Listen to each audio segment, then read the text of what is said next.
Hello and welcome to a very special edition of the Human Restoration Project podcast. My name is Nick Covington. Before we get started, I wanted to let you know that this episode is brought to you by our supporters, three of whom are Corinne Greenblatt, Leah Kelly, and Simeon Frang. Thank you so much for your ongoing support.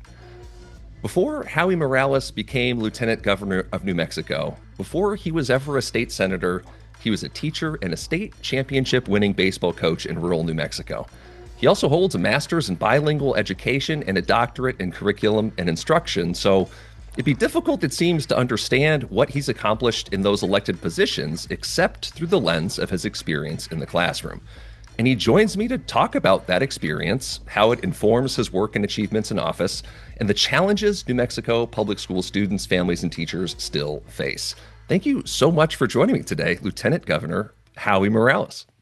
Nick, it's such an honor to be here with you. So glad in the work that you do with the Human Restoration Project. Just amazing, because it really is at the heart of what we should be doing in all sectors, whether it's healthcare, whether it's government, whether it's education, working from that standpoint. So it's an honor to be here with you. Oh, that's great. Thank you.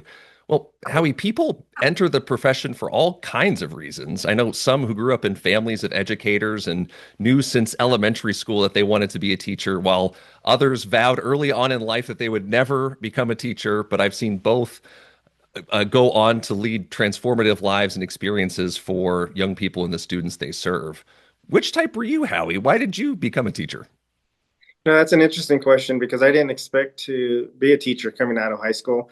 I had my dad had a large family. He had 14 brothers and 5 sisters.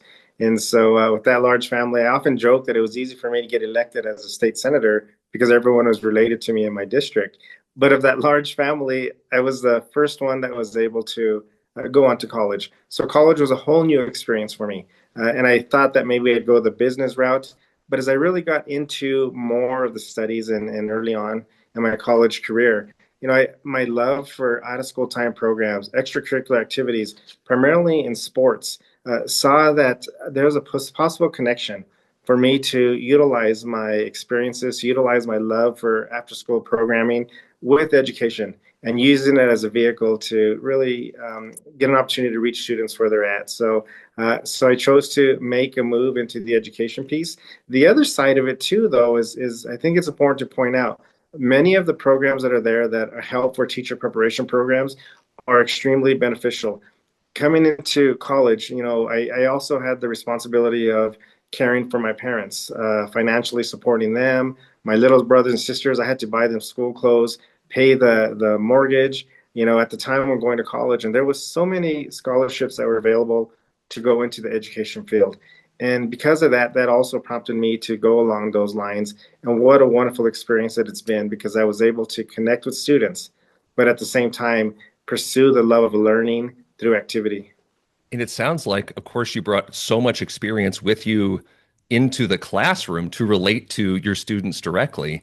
And I'm wondering then, as you later on, many years later, made the transition from the classroom to the State House, what's a lesson that you learned in your time as a teacher working with students or coaching players on the field that you find yourself using more often now in politics? Great preparation. I can always remember my first year in teaching. I taught at an alternative school, and that alternative school, it was there for students who had lost credit, who were behind and weren't going to graduate with their class, or weren't going to graduate at all. And whether they lost credit because they dropped out of school, because they got in trouble with the law, maybe they had a child at a young age. I never forgot the lesson that my lead teacher taught me that first year. And that lesson was that society will say that you messed up your bed, so lay in it. But a loving, caring, compassionate environment will say, you messed up your bed, here, let me help you make it up. And that's exactly what we did at that alternative school, to get students back on track, to get their high school diploma, and then to go on to a career, higher education, or the military. I never forgot that lesson, and I try to carry that forward in all that I do, to work to make sure that we're providing supports in a loving, caring, compassionate environment. And I think that that's been extremely beneficial. I also had the experience to have the opportunity to work in healthcare for a decade. I was a hospital administrator as well. And it was amazing when I saw the connection between learning and healing. When you address the student or address the patient as a whole person, not just a data point, but as a whole person, where you just don't give the medication to hope their ailments will improve. You do it mentally, physically, spiritually, emotionally, and socially, and you get the optimal results for learning as well as for healing. So great experience that I had. And when you bring in my experiences as a coach, what a wonderful preparation that's been for me, not only as a state senator, but also being the president of the Senate, where I have to be the one who, many times, is calming the situations, where I'm ensuring that decorum is taking place and that the work at hand is happening. The coaching piece of it was so instrumental because it allowed me the opportunity to know what it is about communication, how important relationships are, and making sure that you have a thick skin whenever you need that. But at the same time, is recognizing at the end of the day, we want a successful Senate. We want to make sure that the state is moving forward and do it in a way that's productive, similar to the way that as a team we'll work towards a championship. That was our championship, and that was the mentality I have as a president of the Senate. Yeah, I've had former colleagues of mine go on to run for the state house and those other things. And I've always felt that, state politics in particular would be better off if we had more teachers in office.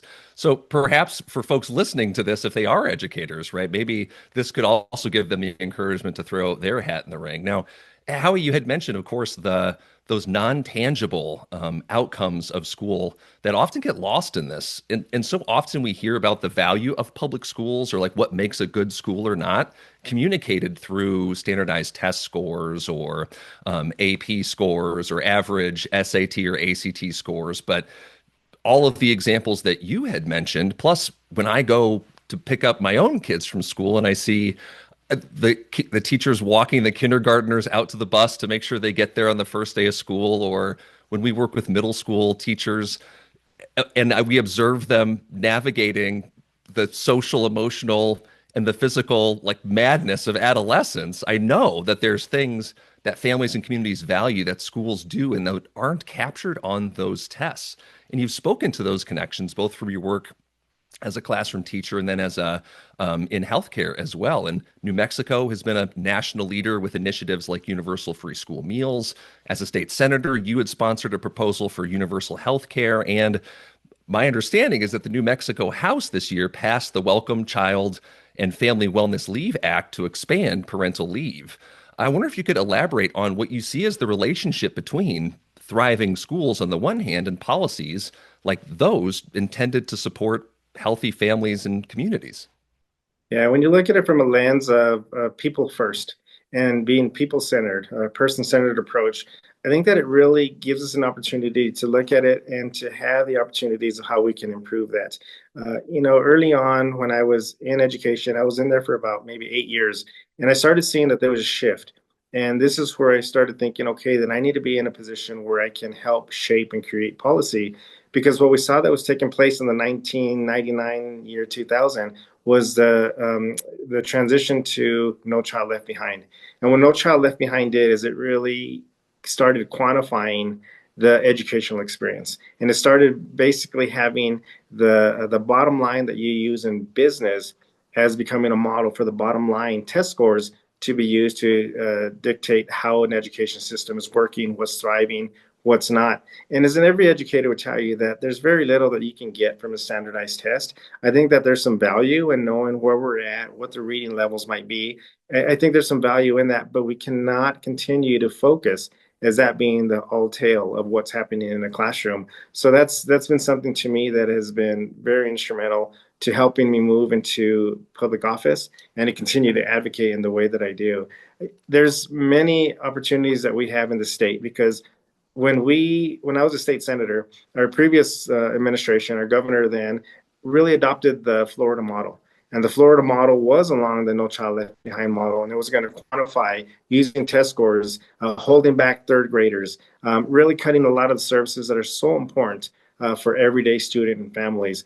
Well, we wanted to make sure as an administration that we were going to have a different approach, that we weren't going to be in our systems there to shut schools down. Instead, we were going to be there to build schools up, to provide the support and recognizing that in order to have the best possible results, that we shouldn't just focus on student achievement or student proficiency, but more so focus on student engagement and recognizing with the student engagement piece, wrapping in the family engagement, the community engagement, that's where you're going to get your best results. And that's what we try to do with this administration. I'm really proud of my governor, Michelle Lujan Grisham, who has been extremely bold and pushing forward initiatives that are going to be from cradle to career.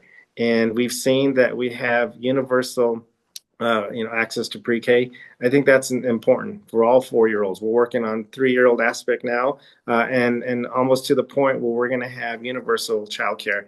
That is huge from an economic standpoint, but also from the family engagement piece. When you see that what we've done for universal access to higher education, students have tuition fully paid for if you're a graduate of the state of New Mexico. These are the monumental things that we're doing in the state that understand that it may not show up overnight. It may not show up in a standardized test, but what it's going to do is it's going to show up in our economy. It's going to show up in other areas of public safety. It's going to show up in our health outcomes. That is the focus that we have, is to invest the resources that we have today for the results that we know are going to be there in the future. And let's go ahead and just zoom out then to see, what you're doing in New Mexico sounds incredible for students, families, and schools. Earlier this year at the federal level, there was an unprecedented freeze on federal spending related to grant payments through the Department of Education that put our own work on hold real briefly. Federal funding accounts for about 10% of education dollars overall, more or less, depending on districts in need. Over the summer, the administration withheld over $6 billion in education funds, well past the July release date to states and to schools. And I knew that left the school leaders that we knew scrambling, right, to cover potential budget shortfalls that could last even longer. How have the changes at the federal level and at the Department of Education impacted your work or the work of New Mexico public schools? Well, it definitely was an unexpected surprise, but I think that that's what, unfortunately, the administration of Trump is doing, creating a lot of uncertainty. And with that uncertainty comes with a day or two before the new fiscal year was going to begin, schools all across the country found out that there was $6 billion that were withheld. I've put a lot of effort into after-school programs and out-of-school time, and our state has heavily invested in $20 million for programs such as this. So that way, children are safe in their learning from the hours of 3 to 6 p.m. while the parents are at work. These are instrumental. And I look at back because everything is personal, everything is relationship wise. And I look back at my 5th grade year. I had a teacher, Mr. Fred Baca, who on a Saturday in his own time would bring in a lot of us kids who were from the poor side of town and would teach us about basketball. There wasn't organized league at the time. He would just teach us where we were at with our interest and then would interweave the academics. And I never forgot that. And today, we have one of those students who were there on that Saturday mornings. And those Saturday mornings is a doctor of physical therapy. Another one was elected into county office. Another one retired in his footsteps as a 5th grade teacher. And of course, the work that I've done as in the state of New Mexico, all that was made possible because you had a teacher who was willing to give up his time, for opportunities within after school programming. So $6 billion that were frozen. The uncertainty that is created, I stood up and our attorney general and our governor stood up as well and was going to fight on that to make sure that we had those programs available, but not only for after school programs. When you see what those funds were withholding, mental health, emotional health, well-being programs that are so important to the overall health and well-being of an education system, those are put on freeze as well. So I'm glad that we were able to advocate to get those unfrozen, but we're not done yet because we know that at any time there could be more cuts that are coming in that impact SNAP benefits, that impact Medicaid, impact other programs that are so vital to the family, which in turn puts stressors on the student and his academic or her academic journey. So there's a whole lot more that needs to be done. And again, I would hope that we can move past the uncertainty piece, but that doesn't seem to be happening. Now, on the flip side, I know there's been discussion about the federal Department of Education to be dismantled or be done away with. If that happens, I think in the state of New Mexico, we're on the right track. We understand the relationship aspect to academic achievement and the results that we need. We're doing that. We're investing from cradle to career. And if that is the opportunity that we have to have the flexibility to do what we need to do for the people across our state, whether it's in our tribal communities or in our colonias communities near the Mexican border, we want that ability to do that.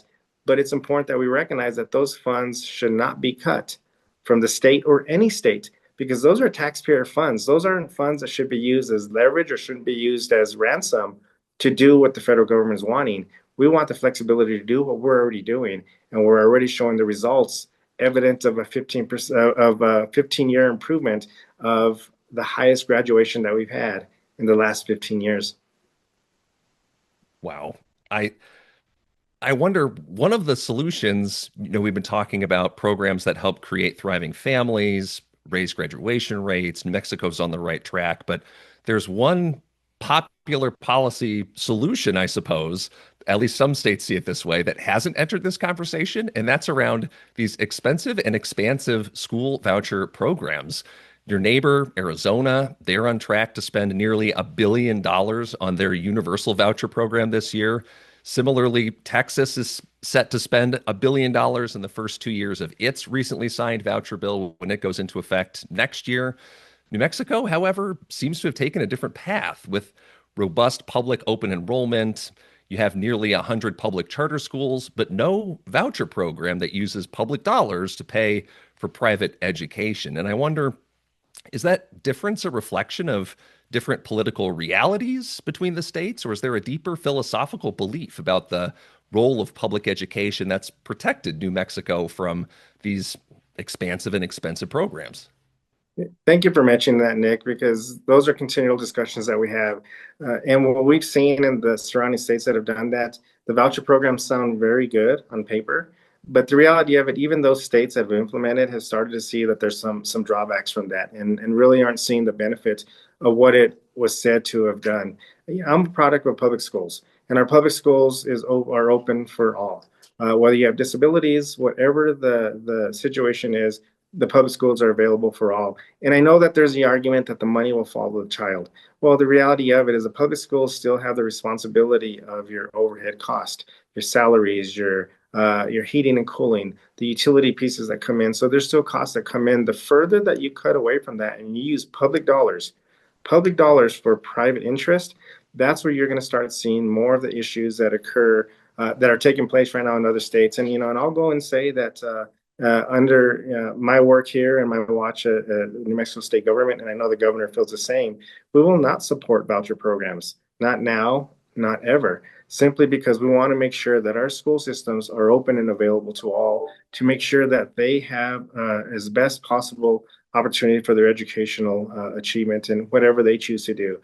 That is the issue that you're starting to see with more of the voucher programs. And anytime you get a private interest that wants to go after a huge part of the budget, which is in education, there's always concern that comes with that. So I think having improving, using our resources to do all we can to better build up and support our public school systems, that's the way to go. Over the course of this conversation, Howie, we've been talking about various holistic supports that support students, families, communities, and schools, both inside and outside of school. You've mentioned from the cradle to the career, the universal pre-K, the healthcare options, thinking of everything you've accomplished and still the challenges that remain. If you had a magic wand and you could wave it to implement just one transformative change in New Mexico's public education system tomorrow, what would that be and why? I think it's important, before I get into that piece of the question, it's important to point out that everything, there is a cost to it, and how you can view it. So when we have universal access to childcare, when you have universal pre-K that's available, when you have universal opportunity for our higher education institutions, all this does come with a cost. But I want to reverse that, because oftentimes you'll hear that nothing's for free. Someone's paying for that. Well, the reality of it, we recognize that with the oil and gas reserves, that we've been able to have huge surpluses. The state of New Mexico is doing extremely well when it comes to our finances. We see our diversification of our economy using outdoor recreation, using other type of diversification of our economy. We now sit at 36% reserves, with many dollars tucked away in other funds. So when we talk about nothing is for free, it's not that we're putting things out for free. It's a choice that we're making to invest in our families in New Mexico, and to invest where we can go and give corporate tax cuts, where we can go and give away water or land. We're choosing to make sure that we invest in the families of the state of New Mexico. And so if I had a magic wand and would continue and will continue to advocate, going back to the engagement piece, I think there's a lot to be said for utilizing our students and what they bring to the table. Let's face it, our students are more technologically savvy. They can get access to information that it took us forever to go through the microfiche or to go through an encyclopedia to get research. They can get that instantly.